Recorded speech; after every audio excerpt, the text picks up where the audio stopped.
Right, so we're down. Eventually managed to find the footpath because it's all blocked off everywhere you go. So there's the other bridge, which is a beautiful bridge. Might walk across that maybe later. There's the crane. And across there we've got the Hydro and the Armadillo. Now, until about 3 weeks ago, that's where Eurovision was going to get held in 2023. I was going to try and go, but unfortunately it went to Liverpool instead. Right, this is where it was all meant to happen, folks. Eurovision Glasgow 2023. It was the hot favourite for months when the UK was nominated to hold the Eurovision Song Contest, and all the cities that were nominated, it got down to Glasgow and to Liverpool, and the decision was made that Liverpool was going to win it. Now, Liverpool is an awesome city, and when it's getting held, it's actually an awesome, it's like a wee island it's getting held on, but it would have been so nice to see it here in Glasgow. Now, the reason why Glasgow would have been ideal is because, we should just show you about. We'll see the venue just in a second, the Hydro.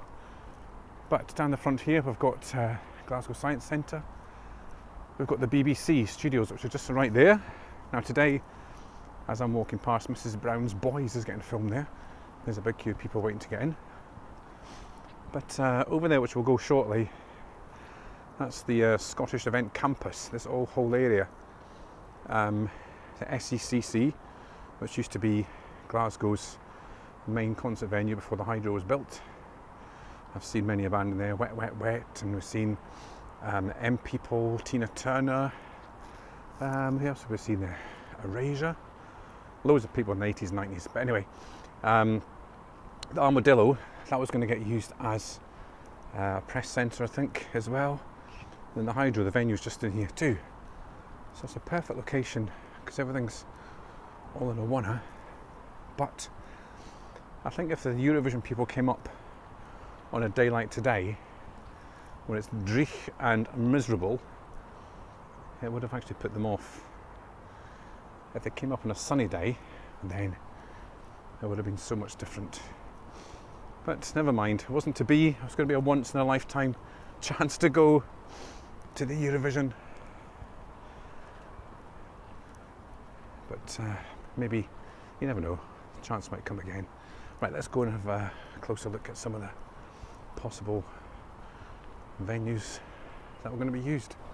So hello everybody, if you don't know me, my name is Solo Bro. I do walks around Scotland and sometimes in Tenerife as well. Thanks for tuning in. Just filmed this little Eurovision special because I've actually followed Eurovision really all my life. Ever since my dad, when I was a wee boy, back 4 or 5 year old, maybe a bit older, our dad used to tape it on cassette tape and play it to us. And we used to love some of the tunes. Now, back that was when it was ABBA. Remember, it was 1974. There was ABBA, Martha McNeil, and our dad used to love a song called Go by Gigliola Cinquetti, so I still remember the name. And ever since then, our dad used to tape it on a tape. We were too young to go and sit and watch it. And for some reason, ever since then, we've always made an effort to watch it thereafter. It's weird. It always reminds me of my dad, and the tape we've got, the tape that my dad made from 1974, I've still got it. And my dad's voice is on it, my mum, my granddad, all commenting on the Eurovision. So that would have been the first blog, I don't know, back in the 70s. So yeah, ever since then, we've kind of really followed the Eurovision. So if you're watching this vlog just because you're a Eurovision fan, thank you very much. I'm not a connoisseur, is that the word? Connoisseur. So if I get any facts wrong, sorry. But I just thought I'd give you this little film for those of you who like to see where possible venues could have been. Right, so let's walk along this path here and we'll come to the Hydro just shortly. So there's the BBC there, which is why we thought Glasgow was going to win the bid. And the Hydro's just over here. SEC is hidden right behind there. That would have been used as well. Right, so this is coming into the start of the Scottish Event Campus, which is the SECC, the Armadillo, and the Hydro. It's like the Sydney Opera House. Beautiful, that's the Armadillo. So this is the Armadillo, which I think was going to be used as a press centre maybe. And we'll come through here. This is the old, well it's not the old, it's the SECC still, but it used to be the old main concert venue in Glasgow. Still a huge venue. So you come around here, so you've got SECC, you've got the Armadillo, and then in the background there is the Hydro, which was going to be the main venue for Eurovision. Fine looking building. So what's going to be good, because you can use all this whole area for all the behind the scenes stuff.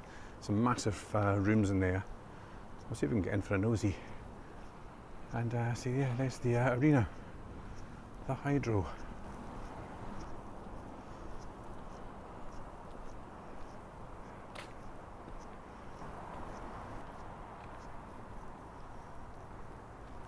This is really a weird looking building. Nice, but weird. Armadillo. See, SECC and the Hydro. Like a big UFO.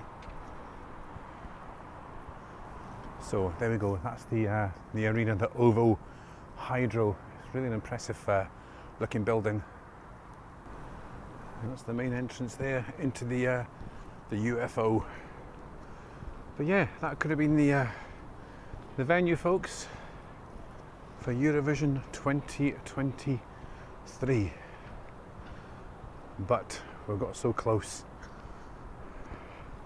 Now they must have different areas for entering here, because there's the green arena. Oh, okay. Yeah, so this is it, folks. This was the front of the arena, the Ovo Hydro. Really is an impressive looking arena. We've also got plenty of hotels in this area. We've got there's a couple of Hiltons, Crown Plazas, there's a Campanile, Radisson, another Hilton over there, there's Premier Inns, so loads of hotels in the area.